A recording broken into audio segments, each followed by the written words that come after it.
CPM यानी कि communist party of India Marxist ने अपने पार्टी नेतृत्व में बड़ा फेरबदल किया है।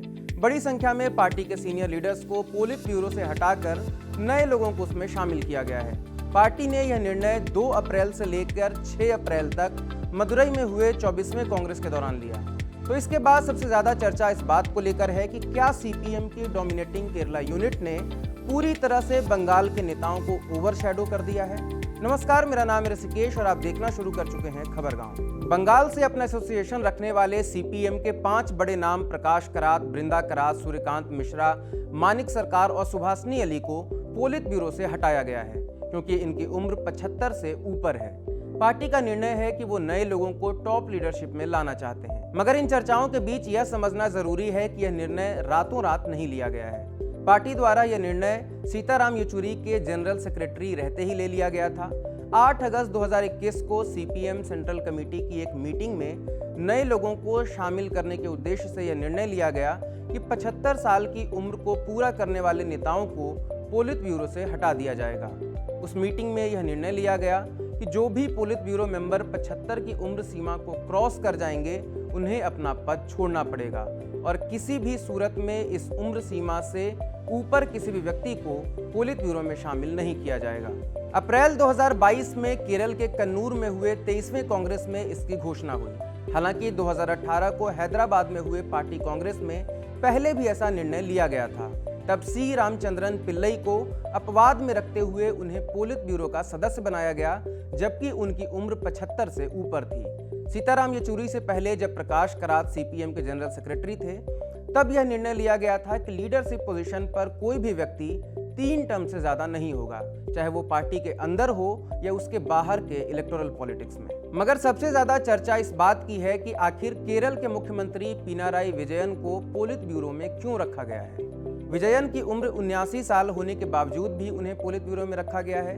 विजयन को पहले भी इस मामले में पार्टी ने एक्सटेंशन दिया था और यह दूसरी बार था। बंगाल यूनिट ने इस एक्सटेंशन का विरोध किया, लेकिन केरल यूनिट फिलहाल इतनी डोमिनेटिंग है कि वो अपनी बात को नहीं मनवा पाए।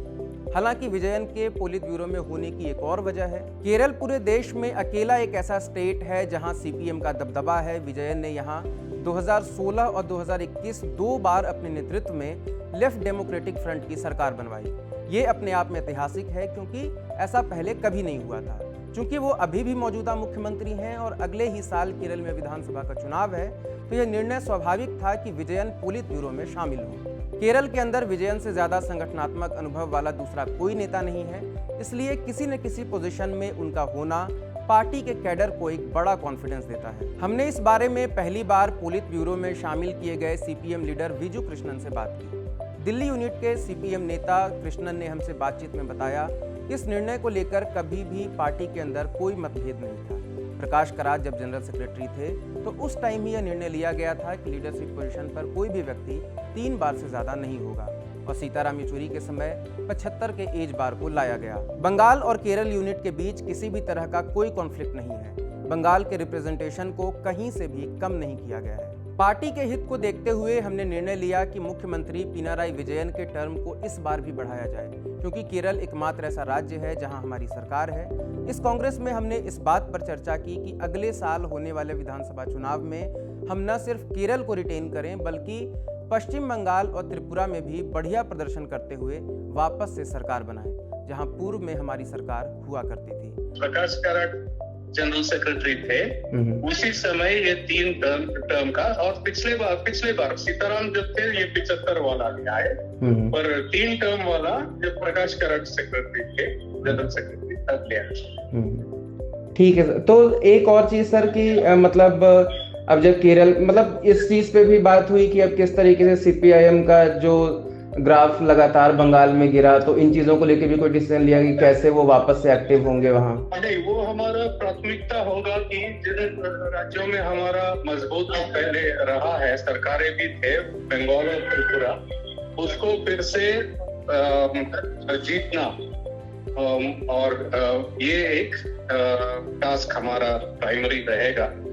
और अन्य जगहों पर भी इसको पार्टी का और विस्तार करने का दिशा में और जो सांप्रदायिक कॉर्पोरेट जो सरकार है फांसीवादी ताकतों के खिलाफ और जुझारू आंदोलन के दिशा में।